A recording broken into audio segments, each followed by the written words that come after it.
What happens when they don't have the special masks? What happens when they don't have the protective gear? What does that look like? Are they going to die? Patients are going to die? What do you foresee? Well, there are a couple of things. One is it's a fork in the road, right?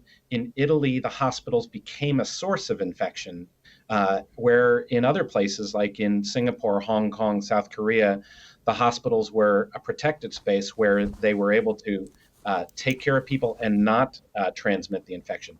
I actually think we know what worked, and here are the basics. Number one, hand washing, and that's critical. We cannot forget that component, but that's not going to be enough.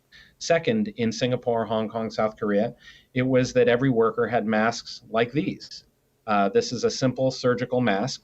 This is not the complicated, harder to get particle filtering respirators called N95s. We've instituted at my hospital here in Boston, Brigham Women's Hospital, very early on, that all of us would wear masks just like they did in Asia.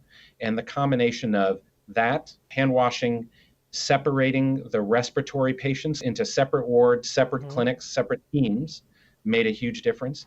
And then finally, making sure that we are keeping 6 feet away from one another, just like everybody else is doing when they're at home. And that combination meant that there were no transmissions of infections in places like South Korea, Singapore. I'll add one more thing, which is you do need those heavier duty, bigger deal masks, the N95s, in supply for people who are undergoing surgery. You need the anesthesiologist to be protected when they're putting a tube into the airway, and other people who are sick.